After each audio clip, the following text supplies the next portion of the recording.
Salut, bienvenue dans Jeu de puissance. On va parler des Capitals de Washington.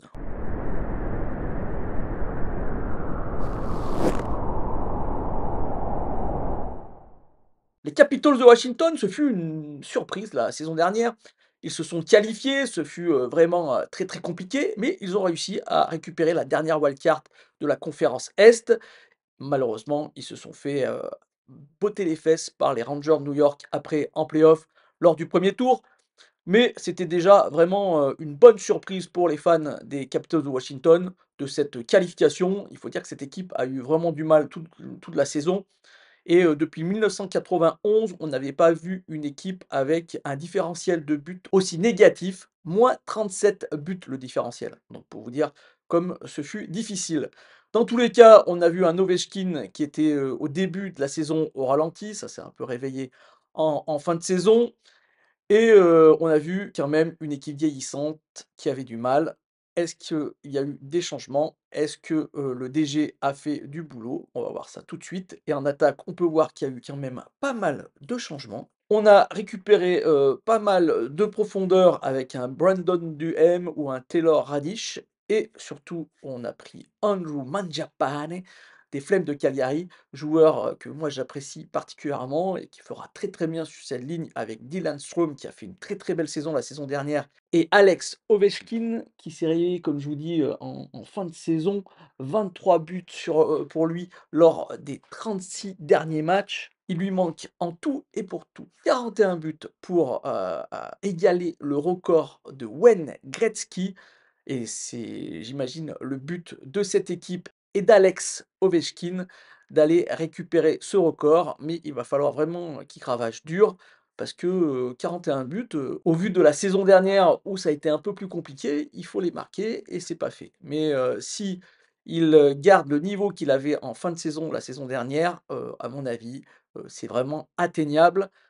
En sachant qu'après, au niveau des playoffs, il n'a plus été là, du tout et c'est une des raisons pour laquelle les Capitals ne se sont pas, qualifiés et même ont montré vraiment une triste mine face aux Rangers de New York. Et ensuite, ils sont allés faire quelque chose que moi je trouve un peu risqué.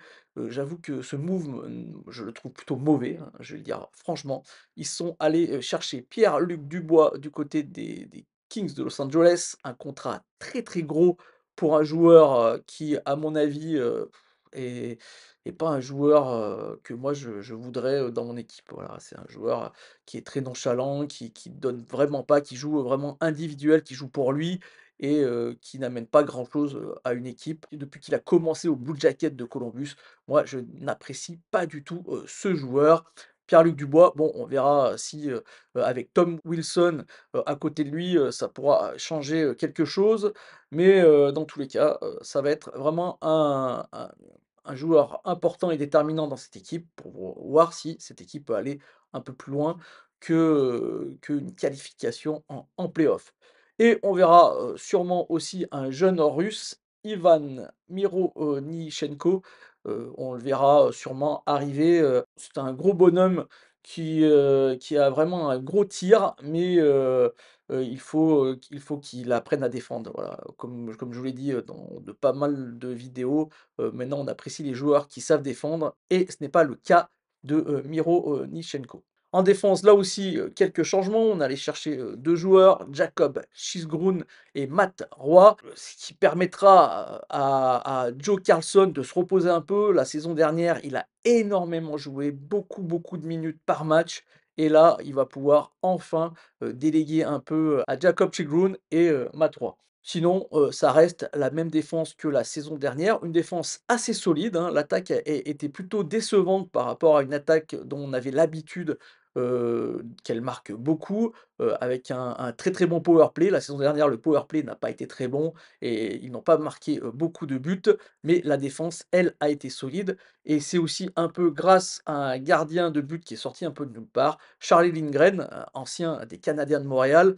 Charlie Lindgren qui a fait une très, très belle fin de saison, qui a récupéré le poste de numéro 1 et qui a montré vraiment de très, très belles choses. Charlie Lindgren qui a été, décisif, on peut le dire, pour cette équipe lors, de la fin de saison et pour la qualification. Ils sont allés récupérer, un autre gardien, Logan Thompson, qui jouait du côté, bien sûr, comme vous le savez, des Golden Knights de Vegas. L'avantage de ces 2 gardiens qui, peuvent être un très, très beau, duo à avoir joué, l'avantage, c'est qu'ils ne coûtent absolument pas cher. Alors sur le cap salarial, c'est 1,9 million. Il faut dire que le cap salarial des Capitals de Washington est quand même très, très important et le fait que leurs 2, gardiens, 1A, 1B, soient si peu chers, c'est vraiment un gros, gros avantage. Malheureusement, la saison prochaine, il faudra les payer parce que c'est leur dernière année de contrat et pour Charlie Lindgren et pour Logan Thompson. Mes prédictions, pour, cette équipe des Capitals de Washington, eh ben, je les vois un peu mieux que la saison dernière et la saison dernière, ils se sont qualifiés. Donc à mon avis, ils ont une possibilité d'aller se battre pour une wild card, une troisième place dans cette division métropolitaine parce que je trouve qu'ils se sont renforcés. Maintenant, il va falloir vraiment faire attention à Pierre-Luc Dubois. La défense, pour moi, reste solide. Les gardiens, sont solides aussi et en plus, comme je vous l'ai dit, ils ne coûtent pas cher. En plus, ça s'est rajeuni. Tous les joueurs qui sont arrivés ont en dessous, de la trentaine.